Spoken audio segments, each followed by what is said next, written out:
morning to one and all.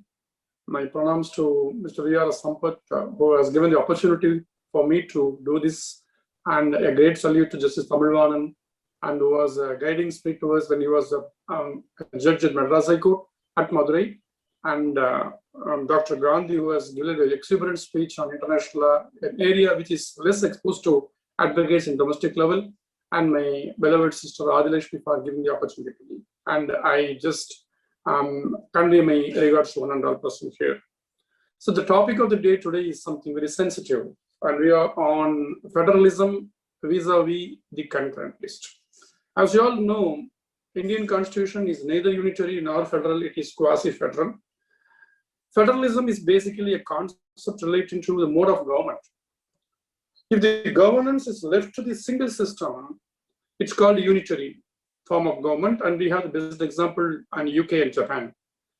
Whereas, per contra, if the form of government means governance both by the federal government and provincial government, or in our local parlance, union government and the state government, if they coexist, it is called a federal system. In other words, a governance by a federal government and the state government which coexist in a single political system, it's called a federal form of government. The origin of this form is originally from Europe, and the first modern federal country in the world was Switzerland before US. So, federation of nations or countries or states is normally what is meant to be a federation of a bigger country like USA, but per contra, federalism is different from what is called a confederation. And we have got two different notions of law when we go to federation or federalism.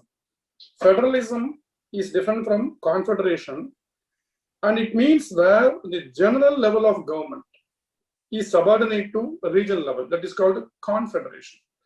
Confederation is referable to the general level of government is subordinate to a regional level. It's something very, very rare in the international scenario. Federalism is also quite contrary to what is called a devolution. Devolution is a form within the unitary form of government in which the regional level of government is subordinate to the general level of government. It is prevalent in UK and Japan, as I already told you. The Indian Constitution, per contra, is more inclined towards federalism, but it is actually quasi-federal in nature. Federalism actually means a pluralistic concept of social and political life, where we have to concentrate more on a separation of power or governance between the provincial governments and the central government. Modern federalism, we have to speak of it now. It is a form of government in which the power to govern the country is shared between the central or federal government on the one hand and state or provincial governments on the other hand. In 1999, Canada has established a forum of federations. The headquarters is in Ottawa, and the members of the forum of federations include Australia, Brazil, Ethiopia, Germany, India, Mexico, Nigeria, Pakistan, and Switzerland. Now we'll have to just focus on what is the Indian way of the federation being formed. Indian Constitution is basically federal, no doubt, in form and substance, but it is marked by the traditional features of a federal system. If I just name a very basic traditional characteristics of a federalism, it may include supremacy of the Constitution. Number two is the separation or division of power between the union and the states, and existence of an independent judiciary. And finally, a rigid procedure for the amendment of the Constitution. These are only some basic structures or features of the federalism. Now, federalism, it follows a dual polity with defined spheres of authority between the union or the center and states or the province. Indian Constitution here, it makes a striking difference. It exhibits a centralizing tendency. I just want to emphasize the word. Indian Constitution is emphasizing or exhibiting a centralizing tendency in many of its provisions. The most important, which is the concurrent list. The concurrent list is the area where we can see that the Indian constitution is inclined towards the powerful central government, giving lesser autonomy to the states. This is where I want to just focus on my attention. Or the final say is always given to the parliament. The subordinate bodies are like the state assemblies, but not in all the areas, in most of the areas. So if I now go to the relevant provisions of the constitution, we might have to understand the first article is Article 246 of the Constitution of India. 246 of Constitution of India has got three sub-articles. It speaks of the, we all know, the union list and the state list and the concurrent list. The lists are given in the 7th schedule, and the 7th schedule has got each and every list, and each and every list has got entries. For example, if you go for concurrent list, it has got 47 entries. Now, to know what are all the legislative functions of the two different bodies of the state and the country that defines what is called federalism in India, we will have to understand Chapter 11 in proper perspective. Chapter 11 of the Constitution of India speaks of the relations between the union and the states. And in the Chapter 11, we have got Chapter 1. Part 11 is the part that deals with relations between the union and the states. In Part 11, we have got Chapter 1 that speaks of the legislative relations of the central and state. This is where I just want to focus my attention. This is where Article 245, 246, up to 254 takes place. Now we have to concentrate more on Article 254. That is very important for the purpose of understanding the center-state relationship in the matter of lawmaking. That is where the concurrent list assumes much more significance. So if you just go to Article 254, it speaks of inconsistency between laws made by the parliament and laws made by the legislature of states. I don't want to verbatim reproduce Article 254 with its three different parts. If I say as a general principle, when there is a union list and there are entries in the union list, like military, nuclear, so and so things are there, where the state governments are not competent to enact any law. If any state government enacts any law in the union list, it is invalid. We all know very well. Similarly, we got second list called state list. State list has got its own entries. So the union government is incompetent, or the parliament is incompetent to make any laws on the state list, and the entries subject to some exceptions like emergency provisions or taxation, that is different. Now our focus is more on the concurrent list. So Article 254 says as follows: whenever there is a repugnancy or inconsistency between these central laws and state laws, what shall we do? So the general principle according to Article 254 is that whenever concurrent list is being the subject matter, and whenever a law is enacted by the union government on the concurrent list entry, the law of the central government will prevail over the state law. We all know, and there is no confusion or doubt about it. The second important thing is more important. For example, if the state government brings a new law in an entry under the concurrent list, which is repugnant or inconsistent with the law of the union government already in force, whether the state government law will prevail over the union law. The best example I would say is the amendment introduced in the Hindu Marriage Act for the purpose of introducing the Suyamaryadi or Sridharita form of marriage by the late CM Dr. Anand. So, Section 7 of the Hindu Marriage Act is very specific about the mode of ceremonies of Hindu marriage. Marriage is in the concurrent list. There is a law by the government of India, that is a Hindu Marriage Act.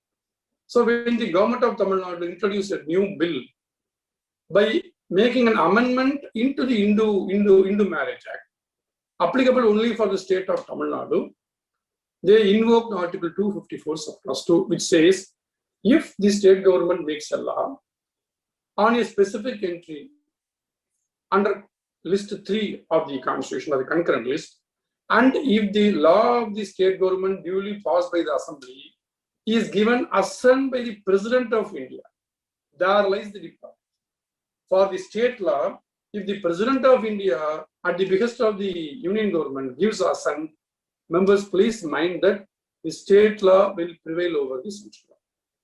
This is where we have got the Siddhartha or Swayamvarya of the marriage validly enacted, and we have got Jallikattu introduced because the amendment to the Prevention of Cruelty Act came into force.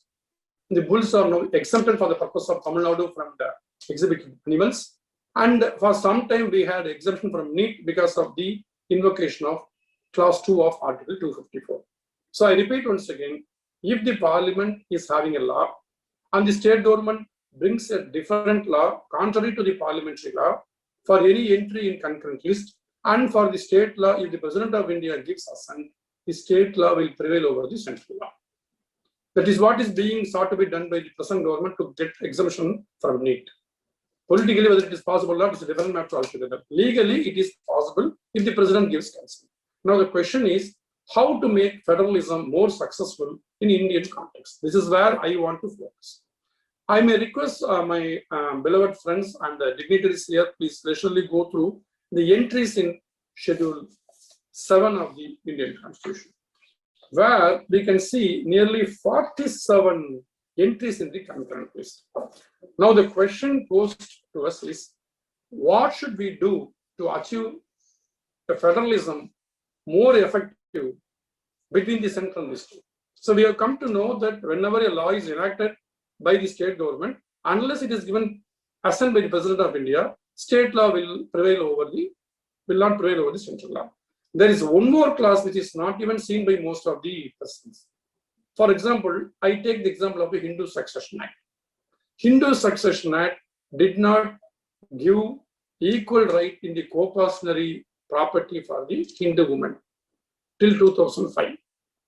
So Tamil Nadu government and Andhra government, Karnataka government, Orissa government, Maharashtra government, they introduced amendment in the year 1989 and 1990, whereby these 5 states brought an amendment by giving equal right to daughters in co-cautionary property subject to some rights. All these 5 laws were given assent by the President of India. So right of daughters to become co-cautioners was conferred to the 5 states in the year 1989 and 1990 because they were given assent by the President of India. Now what happens? Come 2005, Government of India amended Hindu Succession Act. Section 6 has been amended. Now all over the country except Kerala, where the system of joint family is abolished, we have got Government of India law is applicable. So from 9/9/2005, all the 5 state laws become repealed by automatic repealing. So this is where I want to say Article 254 subclause 3 says, when a state law has been given assent by the President and the state law prevails over the central law, when subsequently union government introduces one more law on the same entry in the concurrent list, again state law goes. This is the beauty of Article 254. I repeat once again, in an entry in the concurrent list, when the Government of India enacts a law, that will prevail over the state law. But if the state amendment is given assent by the President, state law will prevail over the central law. But when the Government of India introduces a new law after the state law being enacted, the central law will prevail over the state law. This is the broad spectrum of Article 254. Now, we cannot just go against the letter and spirit of Article 254 because it is meant for what is called striking a balance between the center-state relations. My endeavor is that the federalism does not indicate that there should be a strong center always. The best example is America. American Constitution has got very few articles where they define only the powers of the federal government. In America, each and every state, they have their own independent constitution. That is why there are fewer articles and lesser amendments. But of course, we cannot follow the same in India because we have a divergence or divergent political divergence, linguistic differences, pluralistic society, caste, religion, creed, community, race, everything is not uniform throughout the country. So in a country like India, where the pluralistic society is the hallmark, we cannot have a strong federal government as US government has. For the same reason, we cannot have a strong central government like Britain or Japanese. So our Indian lawmakers were sensitive and sensible enough to make the concurrent list. But unfortunately, where I stand now perplexed is the number of entries in the concurrent list. If I am right, the concurrent list of Constitution of India has got 47 entries. If these 47 entries are reduced to a handful of few entries, whereby given more authorities to state, by reducing the concurrent list entries, I don't mean they should be given to the union government. I want the concurrent list to be shrunk into a small entries, leaving the very important local functions to the state government, and let the central government retain very sensitive, important things in their hand in the concurrent list, so that both the governments can make law and Article 254 can be invoked. For example, we take a very sensitive topic of education. Education was in the state list till 1977. During emergency, after the removal of emergency, the then government, which was in rule, removed education from state list and placed it in the concurrent list. From that time onwards, education lies in the concurrent list. There is an advantage. If education is not in the concurrent list, Government of India cannot establish Institute of Eminence or special religious educational institution at all, because they will have no power to establish any institutions of higher studies or institution of super studies or institution of eminence. So education should be in the concurrent list, but at the same time, whenever there is a law by the state government, they should be given preference depending upon the natural or local compulsions. So I'm not here advocating a strong state government or a strong union government. There should be an interdependence between the state and the government, and the strong inclination towards Government of India and lesser inclination towards the state government makes the federalism less effective. So I'm not calling upon any amendment to the Article 254 or something. I'm only calling upon an amendment in the Constitution of India by consensus of all the government, thereby shrinking the size of the concurrent list, reducing the entries from 47 to something else, so that make the state governments more autonomous. At the same time, let the central government retain its supremacy of parliament by making laws on the very important topic, where they give room for the state government also by giving presidential assent. Otherwise, federalism in due course will be diluted and we may have a lot of problems in the future. With this, I just conclude my remarks. Thanks for the opportunity for a moment. Thank you, sir.